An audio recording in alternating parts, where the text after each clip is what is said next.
All right. So thank you all for coming. I'm Campbell Pride. I'm the CEO of XBRL US, and we're a non-profit standards organization that support the use of open data standards. So the standard we represent is called XBRL, and it's been mandated by the Securities and Exchange Commission, or the SEC, the Federal Energy Regulatory Commission, which is also called the FERC, and the FDIC for financial industry reporting. It's also required for GHG emissions data and climate narratives for CSRD in Europe, and is being recommended by the IFRS Foundation throughout the ISSB. So before we get started, I just want to thank our event sponsor, the AICPA, for hosting us here in their boardroom. And if you have any questions through the day, there's a little thing in front of you. It's red at the moment. If you want to speak, you can press that, and it'll go green and you can speak. So if it's green in front of you now, you may want to press it to red. Right, so I'll hand you over to Amy from the AICPA, who would like to say a few words. Good morning, everyone. Thank you for joining us. We are happy to host here in our New York office. If you're not familiar with our organization, the AICPA, which is the American Institute of CPAs, as well as CIMA, which is the Chartered Institute of Management Accountants, form the Association of International Certified Professional Accountants. And we represent over 600,000 members and students around the world. We're in 180 different countries. Our members are in public practice, as well as serve as accountants in industry, government, and academia. We have been a member of XBRL US since its inception. Actually, XBRL US started out as a committee here at the AICPA, so we're happy to host and support XBRL. In sustainability, we are navigating and supporting our members as they get ready to institute sustainability within the strategy within their companies and report and provide assurance on that information. So we're happy to have you all here today, and I'm really looking forward to the conversation. Thanks, Michelle. Okay, thank you, Amy. And secondly, I'd like to thank our second sponsor for the event is Pro Groups, which is supported by Workiva. So I want to welcome Abe Krishna to say a few words. Is that here? Is this working? I'm green. All right. I think everyone can hear me. Gabriel Manzo, Abe Krishna from Workiva. Thank you for hosting us, representing Pro Groups, a networking community for financial professionals that is sponsored by Workiva, providing thought leadership, networking, CPE credits if you're looking for those. There's local chapters and complete separation of church and state. So as Workiva supports the Pro Groups, they're not primarily involved, which is awesome. So if you're looking to get more information, please stop by, give us a look, check CPE groups at progroups.com. Let us know if you need anything, but excited for the event and a very fruitful conversation and awesome Climateweek. All right, thank you. So we're very pleased here to have Deborah Glick, who's New York State Assembly member, and she's going to give opening remarks to kick off the program. So as a representative of Lower Manhattan for 30 years, Assemblymember Glick has been a strong advocate for civil rights, reproductive freedom, animal and environmental preservation, the arts, and tenants' rights. Her recent legislative accomplishments include the Reproductive Health Act, a bill requiring courts to consider the best interest of companion animal when determining custody of a pet during a divorce proceeding, the renewal of the loft law, which protects tenants from eviction, and a bill authorizing New York City to expand life-saving speed camera safety camera program. Assemblymember Glick was a leader of the fight for marriage equality and the primary sponsor of the ban on harmful practice of conversion therapy and Hospital Visitation Act, which established the rights of domestic partners to care for loved ones in medical facilities. She fought to pass the Sexual Orientation Non-Discrimination Act, SONDA, and the Gender Expression Non-Discrimination Act, GENDER, which protects transgender and gender non-conforming New Yorkers from discrimination. So Assemblymember Glick chairs the Assembly Committee on Environmental Conservation and also serves on the Ways and Means, Rules and Governmental Operations Committees. So I'd like to welcome Assemblymember Glick to give her introductory remarks. Thank you. Well, thank you very much. I want to thank the American Institute of Certified Public Accountants for having us here. This is a beautiful facility, and thank you very much. And also XBRL for inviting me, because I wouldn't be here otherwise. So thank you very much. And it's a busy time in New York. The UN General Assembly and Climateweek don't leave a lot of room for anything else in the city. So I hope if you are visiting that you enjoyed the city.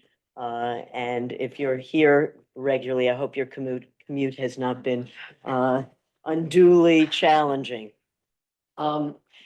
So I think the first thing I will say is that in today's political climate, it's important for us to reaffirm that the continuing crisis in the climate is the result of human activity.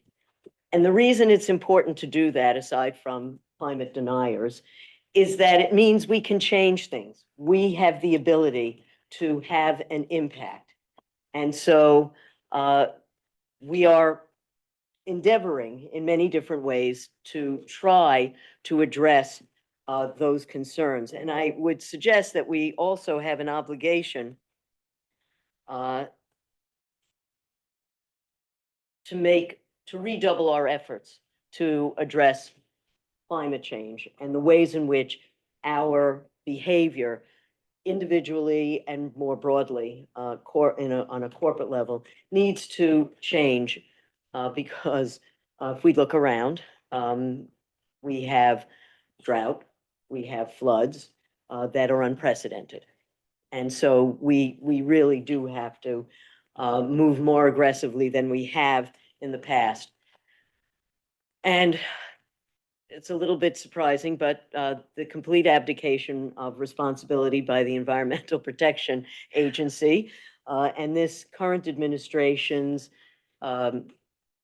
abandonment of various programs to support renewable energy, to support changes in behavior, obligate the states to do more. And so in New York State, this is going to take many different forms in New York and other places, but certainly it has in New York. And for a number of years through the budget, we have allocated every year for the last several years, $500 million a year for clean water infrastructure. Those are grants that go to communities, to soil and water conservation districts to do the work on the ground, to address the concerns like emerging contaminants and the like.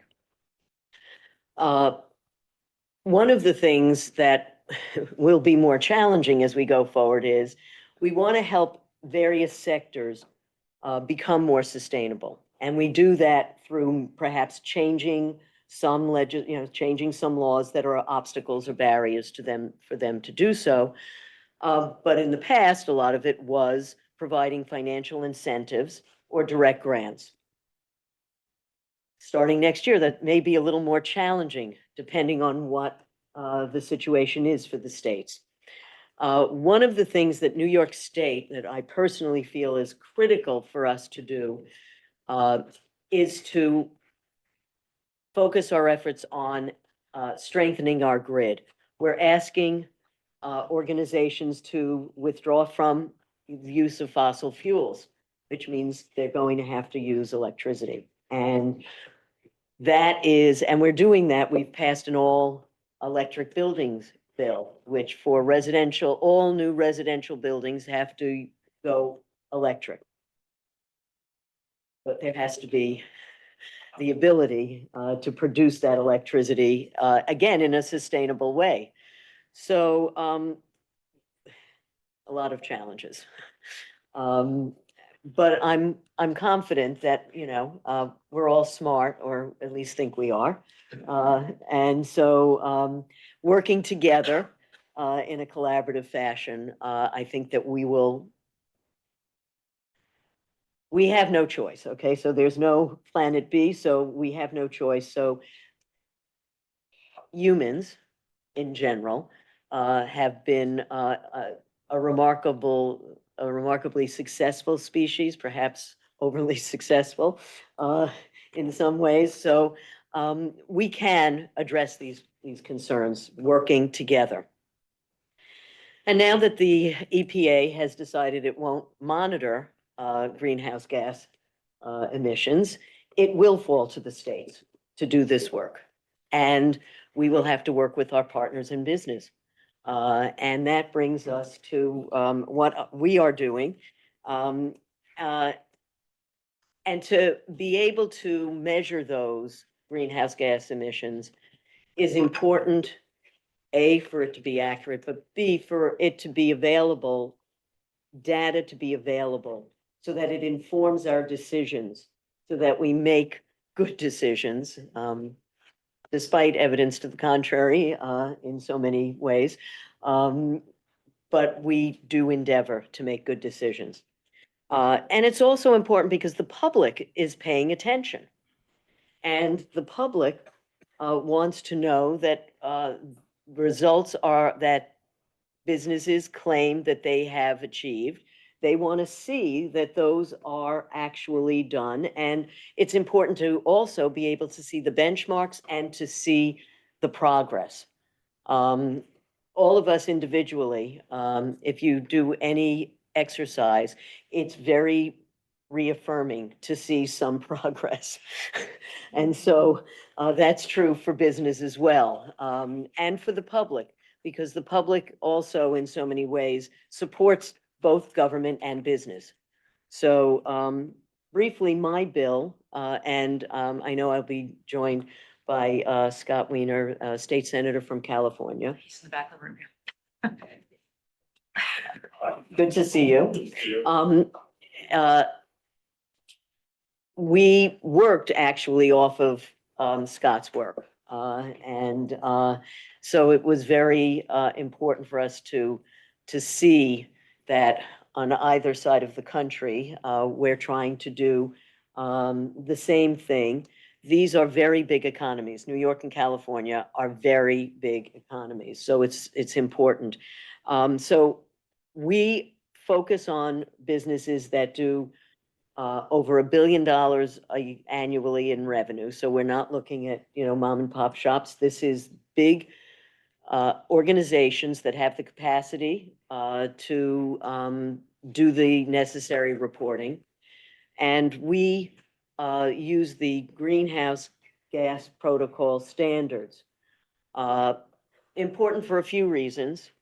One, there's a standardized, recognized methodology, and that's important for business to know that we aren't that it's not me and my colleagues making something up, that we, talk to a few students who suggested to us that we do this, that there is a formalized process that stakeholders have had a role in developing. It's also important for me in relation to getting my colleagues comfortable, because the thing about legislation is you either raise a legislator's level of comfort to do something or discomfort in not doing something. So they don't want to think that Deborah and a couple of her team got together and worked out this plan. They want to know that there is something that has been recognized and is something that business leaders can feel comfortable is based on science, is based on accounting principles, and is something that is not going to vary based on our legislative input, that we are not in charge in that regard. We also, in the bill, this was a question that came up in a private conversation, whether we would accept reports that are done elsewhere, and the bill allows for businesses to provide New York with a report that has been provided to another state or to the feds, as long as it conforms to or meets the requirements of the state. So we're not asking for a redoubled effort every year that you do something in Ohio, which, if you don't know our geography, is across the street from Buffalo. You did it for Ohio, you can't give that to us. No. We will accept that. So, as was mentioned, we also include assurance. Now, we believe that everybody will act in good faith and will diligently and accurately report. But we also include an independent third-party review. That should be standard and I think in many instances, peer review is a good thing. We look at scope 1, 2, and 3, what your facilities are producing, the emissions from your activities, and then what is being produced as a result of your purchase of energy. And then there is the third part, which is the upstream and downstream, your raw materials. What did it take to get that? And I was talking about having just gone to Oswego, New York, to an aluminum manufacturing and recycling plant. They were very clear that they are focused on sustainability, and they are actively and aggressively working with their clients, their customers, to return to them scrap, because that is obviously more sustainable than going out and mining new ore. So, and have put a lot of energy, if you can excuse the pun, into working those arrangements with major corporations to return. I mean, it's that circular economy is the sort of thing that we need to do. I have a packaging reduction bill that seeks to incentivize the use of recycled materials so that it doesn't all wind up in a landfill or incinerated or the like. We have to start reusing as our ancestors did. Things did not get thrown out. If you lived on a farm, nothing got thrown out. It might have been held aside. When can I use that again? So we have to go back to being more intentional about what we're doing. I would just say that I think it's important, and I think many corporations are doing this, but it's important to understand that good environmental practices and good environmental law make good financial sense. And we have some resistance to that notion, and that is something that we have to work on a little bit more. The world, we have younger people than myself. A lot of you are younger, but the younger generation is not accepting that we can't do things differently. And so corporations are going to have to, if they want to have a client base, they are going to have to recognize that younger people see that the world is in trouble, that the clock is ticking, that one day it is too dry, and that is the last month, and in some places way too wet the next day, and that everywhere is polluted. In working on my other bill, the amount of plastic pollution around the world in places where they have no manufacturing, no real industry, microplastics are everywhere. And so young people are pretty annoyed. and they are not going to support working for or with corporations that aren't going to get with the program. So I'm here to help, as is Scott. We're here to help move things along by creating a framework that the states will review greenhouse gas emissions, make good decisions going forward, and work with companies to ensure that their individual sustainability programs are effective. And where they're not, obviously at some point, there will be penalties because you either pay a fee up front or you pay a fine at the end. In the end, it is about all of us surviving. And we've been too careless and too profligate in many ways. And I think that the recognition, major corporations are making commitments that are very heartening. And they are demonstrating that they want to do things the right way. And many of them are way ahead of the government, I will point out. If we only did everything that we ask everybody else to do, we might be further along. So I'm not here as the school marm to say it's all your fault, but know quite clearly that a great deal of the problem is the result of our own inaction and actions. So I look forward to hearing from my colleague from California, and I thank you for your kind attention. This has been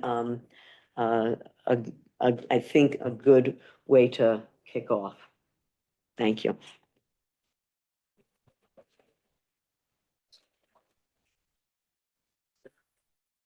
All right, thank you. Thank you very much for those comments. I think we've got time for some questions. So do any of the audience members have questions for the Assembly member? Yeah, and if you do have questions, yeah, you can raise your hand and then we'll, that's probably the best way to do it. So yes, go ahead and then go to green. I see there's a magic button over there. Yes. Hi. Oh, now it's green. Yeah, so, what are your thoughts about, there was such a push for, for reporting on greenhouse gas, making it mandatory, for, the SEC has sort of really pulled back on that. What are your thoughts on that? We only have a few minutes.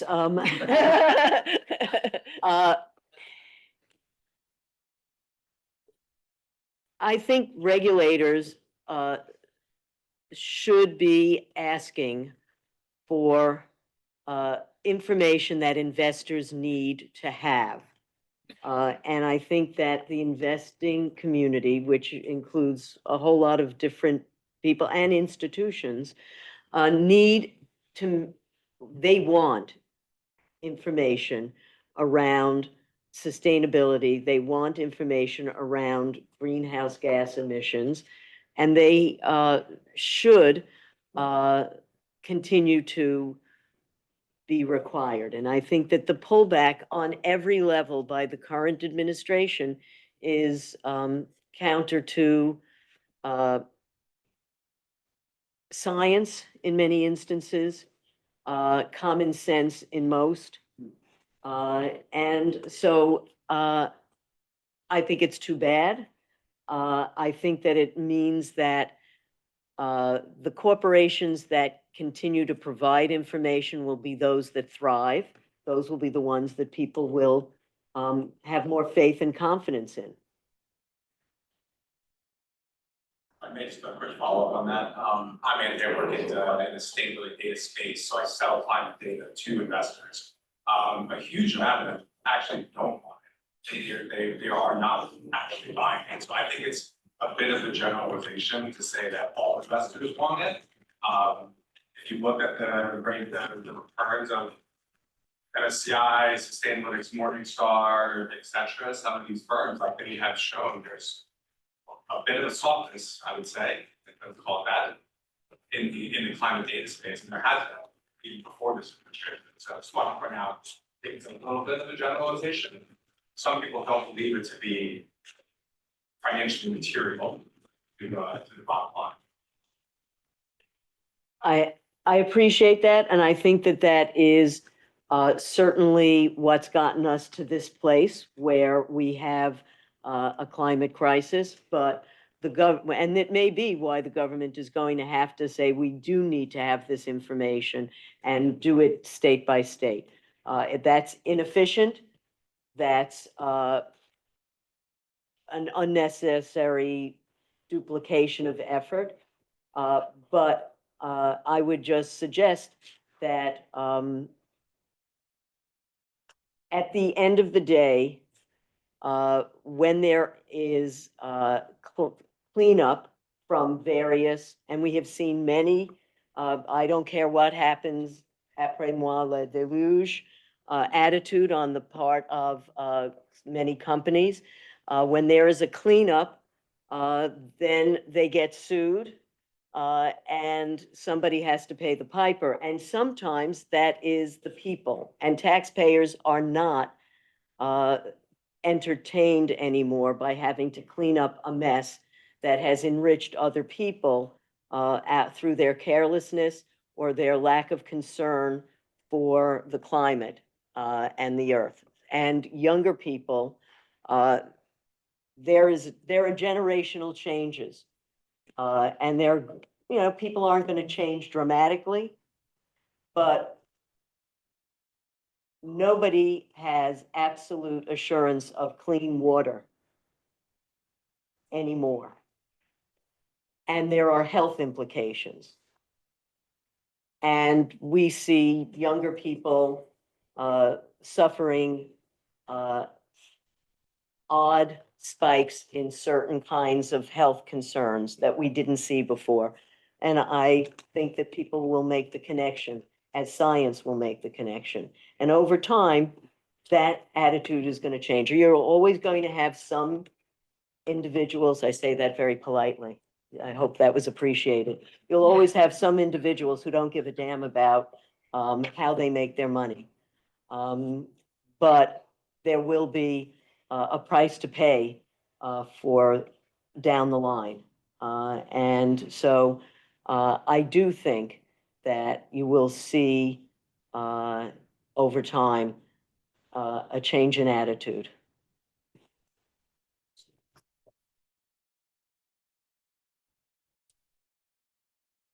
I think a question. Yeah, hi, just a quick one. Hi, I'm Rachel Cardone with the Resilient Water Accelerator. I'm noticing a disconnect. So I work on water and it's always an interesting thing because water is not often integrated into climate data.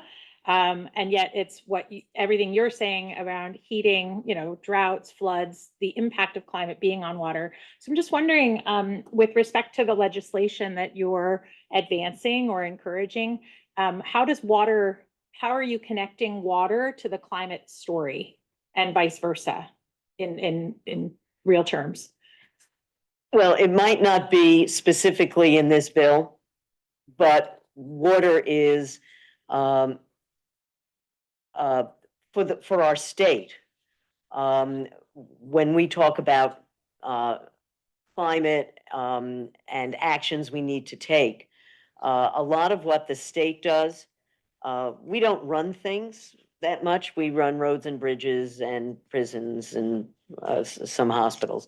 But basically, we send money to municipalities for them to deliver services. We don't do education. We send money and the school districts do that. But when it comes to water, we spend a lot of budgetary focus on how water is wastewater, water infrastructure, flooding. The state has spent billions of dollars in the last several years on cleaning up from flooding. It's been a very big issue for New York State. Water is maybe a little bit too siloed at the moment. But it is decidedly part of almost every discussion, because all of our energy needs, all of our economic development projects. We have a very big project in central New York around a chip manufacturer. That's going to take a huge amount of electricity. The creation of electricity takes a lot of water. The manufacture of chips takes a lot of water.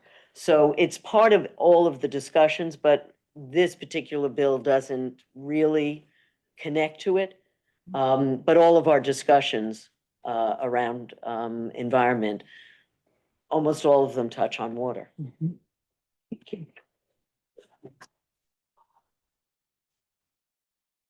Hey, Nick.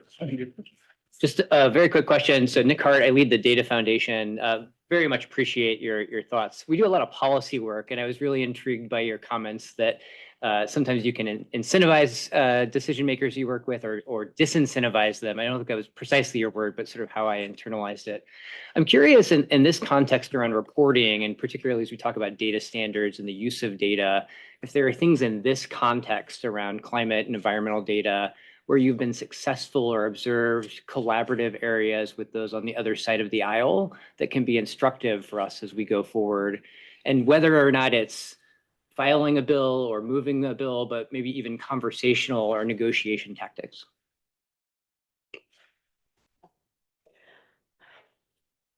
Well, New York State has a very significant majority in my house on the Democratic side. So I think that our colleagues on the other side of the aisle feel that they are not necessarily considered or embraced, but I have tried very hard to have those conversations with colleagues on my committee, at least. Makes my life easier. And they're due the appropriate respect. They represent their constituents, who are a significant number of New Yorkers. And on some issues, agriculture is a very big sector in New York State. And a lot of my colleagues represent areas where agriculture is important. So on issues around biosolids, which are the result of wastewater treatment, there's good and bad in that. It's concentrated nutrients, but it's also now concentrated contaminants. And the discussion on how do we, they want to know, in that instance, are these things safe for farmers to use? So now they want some data. Now they're understanding that it's important to have information in some areas. Many of their communities have private wells, emerging contaminants. They actually want to know that the water is safe. You pay a lot of money to put in a well, I learned recently. You want to know, and wells that are close to state highways, because we also were in a northern climate, and so we use a lot of rock salt. Those wells that are near state highways have higher concentrations of salt, and now that's a problem. You can't really drink that water. You can maybe bathe in it, you wash your clothes and dishes and stuff, but you can't drink it. And to filter it out, that's another expensive operation. I think the only thing is reverse osmosis is really the only thing that an individual household can do. And that's expensive. So now they're interested. So there are areas, and so talking to them about why it's important to have that information. They're still not convinced on the greenhouse gas thing because they're afraid that somehow it's going to be that farmers who are using diesel fuel with very big equipment are somehow going to eventually have to do some sort of reporting. That how are they supposed to do that? So you have to raise their level of comfort that this is $1 billion and more. And if your farmer gets to be making $1 billion or more, they'll be included, but the chances are pretty slim.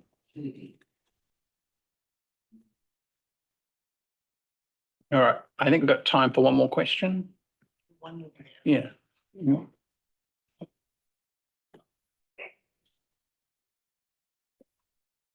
You said that we'll have to go state by state to get these regulations passed. Do you know approximately what percentage of over $1 billion companies will be covered just with California and New York? Will there be that many more states that need to do anything?